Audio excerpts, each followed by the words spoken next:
Kaçanmı bir nevrlik hop, nevr bakame deyme. Voy Peyzigül dostum, men kaçamı birmuş nevrinin galirisini kutulup oram alame dep oylayme. Oymuş kızım toplu taşlap bergen boz özem bir kolluk baktım dostum. Pekkat tokulunmay vadır qara. Mening ma kızım oy degen unmay, yılığı birdin degendek ottur hesapta tuğup atıdı. Ey! Nim diye yaxşı, men dedim kızımga, balam yaş vaqtыңda tuğup al, küçüm ba vaqt dedi. Bek bereysem, apa hazır burunquğu oxşamaydı. Balığım mesul olmasa xunmaydı. Xotun işkimiz işlep bir pullarını jığıp, aldı kendimizni oňuşup tuğumuzda bek pişimni qatadı qara.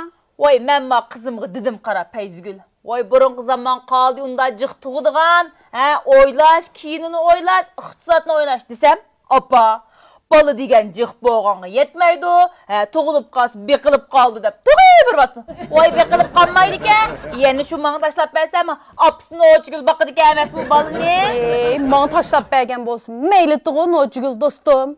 Men muşu başqalarının oxşaş nevrlerini buna yasıqalır qara, bebes qıp gitmən, türaylık yasap getsem, torduk omaq tamaklarını itip, yigizip gelsem de bir qılmışda arzu qıp gitmən qara. Oy arzuyun köpük aylındı dostum Peyzigül. O balını sen bakkan bilen, onun igdarçılık kıldığa hukuk, yani dadısı bile apısta kızın birden telefon kılıp, soğurak dağıtıp, nime bədin, onu bəymeysen, mani bəymeysen, mani keygüse de bir şeyin ocaklı. Vay sen onun ucu bakıdığın karançuklan halas.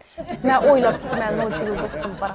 Məmin nəvrəmni yediləb sorurlar. Abbasam, sayahatləgi, abbasam, nimi degen yaxşı cinim dostum. Mən oylap gitmə qara Peyzigül. Muş nevremle bir 10 gün özleri bir baksa, mən sizler bilen sayahatləgi çıxsam, tağ bağlar verip da, resimler çüsem, teniz bir aram əp baxsam da boylap gitmə. Vay dostum, demigen bilen bağının bağca, yoxunun yox çıxım buldu gene. Mən hazır qaqşığının bilen nəvr baxsam, tek sana oxşaş, qaqşamdım tek vaxt gelgen çağı diyene. Nəvr baxsam, toyisa hazır müşküllerini əsləb qalsa.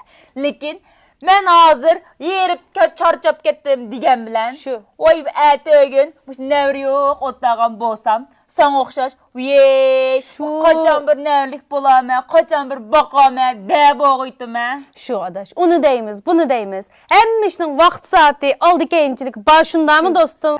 Sen mu aldırma, vaxt gəlgədi baxsa, bir qıptazı toysa, mən mu dostum bək uzaq otlamay, mağay. Ma keşte kızımın işi var kettik, nəvərlərdə baxmasa, bomay deməsin, özümün köygüz kep getdi ulan. Mağay dostum, mağay.